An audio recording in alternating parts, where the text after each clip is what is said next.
almost worldwide, 1 in 6 couples face problem in conceiving a pregnancy within first 12 months of their trying.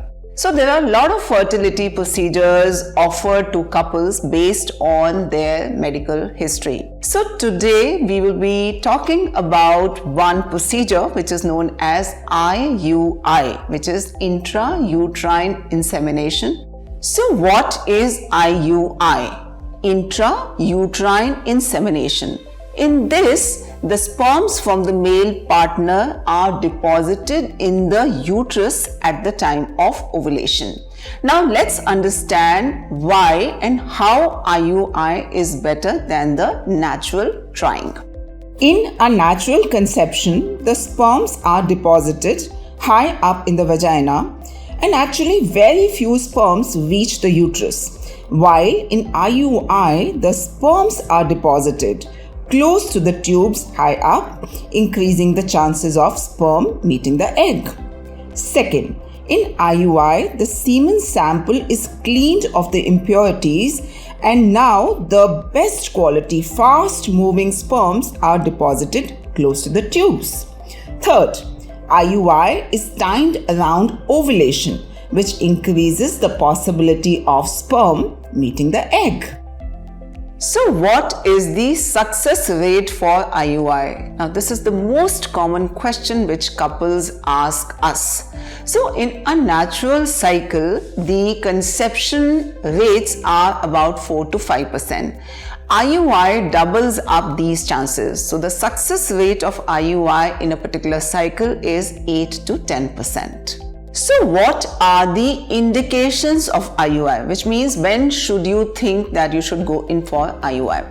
Number 1, unexplained infertility, which means everything is fine, still the pregnancy is not happening, which means the ovulation is happening, the tubes are patent, the husband's semen analysis is fine, you are trying at the right time also, still it is not happening. So IUI gives us better results in unexplained infertility. Second, problems during the intercourse. Some men face problem with erection, difficulties, premature ejaculation, or maybe logistic reasons, which means that the couples are not together at the time of ovulation, so we can do an IUI with the donor sperm.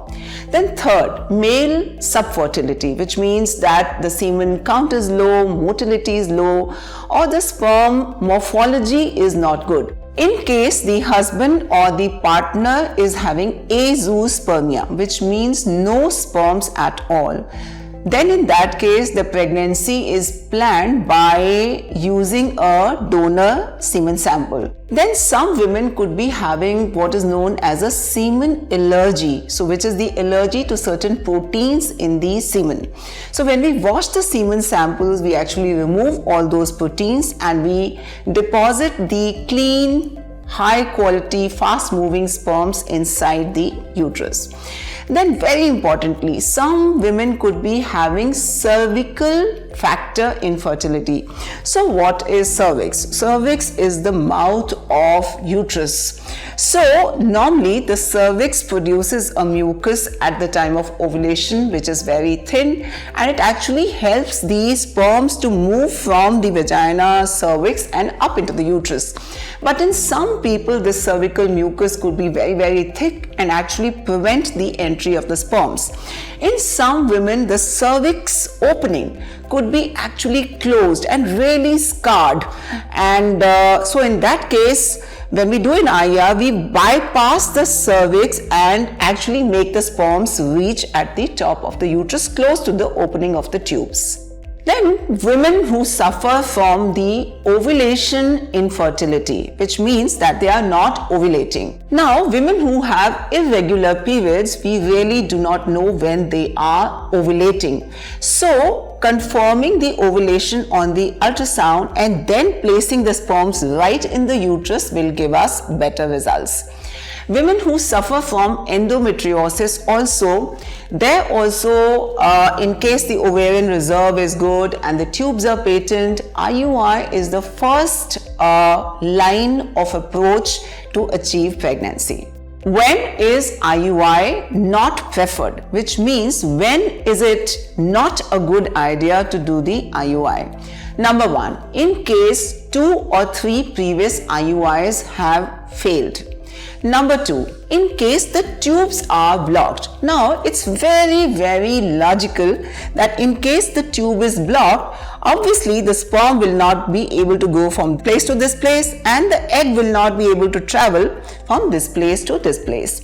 Third, in case a woman is having poor ovarian reserve, which means that number of eggs are already very less. So it's not a great idea to waste time and the eggs even more.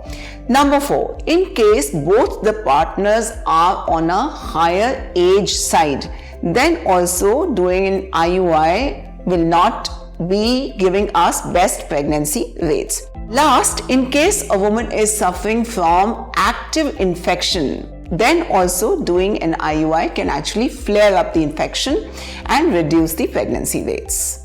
So now, how is IUI done? On first or second day of the cycle, few blood tests are taken. They are known as FSH, LH, E2. And ultrasound is done to see the antral follicle count, which is these are the budding eggs in the ovary, and to see if the ovary has any residual cyst in the ovary. Then typically from day 3 onwards, certain drugs are given to stimulate the ovary to form the eggs. Regularly, the ovulation studies are done, which is the ultrasound, which is done to see how the eggs are growing. When the egg reaches the size of about 18 to 20 millimeter, an injection, which is known as a trigger injection, is given to make the ovulation happen. Now that's the time when the ovulation is confirmed on the ultrasound. We ask the husband to give his semen sample in the laboratory. An instrument is put inside the vagina to visualize the cervix, and there is a catheter which is known as the IUI catheter. And now the IUI catheter is introduced inside the uterus to deposit the sperms. You can see this, that IUI catheter is very thin. So this procedure actually is practically painless, takes only about 10 or 15 minutes only. It is done in the OPD, does not require any anesthesia. Post IUI, your doctor would like to give you certain medications which help in the implantation of the pregnancy. And typically, pregnancy test, which is a blood test for pregnancy called beta HCG, is done 14 days after the IUI.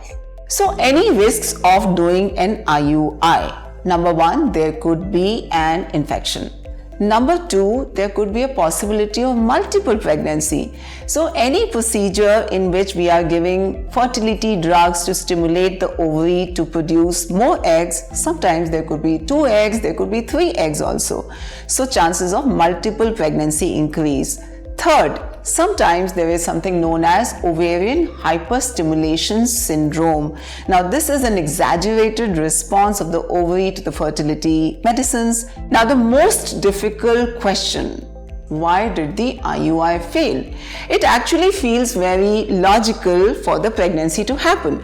We are making sure on the ultrasound the ovulation is happening. We have checked that the tubes are patent, and we are depositing the best quality sperms right close to the tubal end. Still, the pregnancy did not happen. We need to understand that the egg has to move along the entire length of the tube on its own. Sometimes, in case the tubes are scarred from within because of some previous infection or pathology, the tubes might not be able to push the egg from this to this, and we have no way to confirm that. Sometimes it could be a poor quality egg, and sometimes even if the fertilization happens and it reaches the uterus, the implantations do not happen because of some problems inside the endometrium. I know the infertility journey could be very taxing for some couples, physically, mentally, emotionally, and even financially. So do not get disheartened, keep trying, and you will ultimately get there. So next week we will be talking about IVF in detail, so stay tuned. And today, like always, if you found this information useful, please do not forget to like, share and subscribe to Maitri. MaitriWoman.com is also live. You will get a lot of information there also. Please take care and I will see you soon.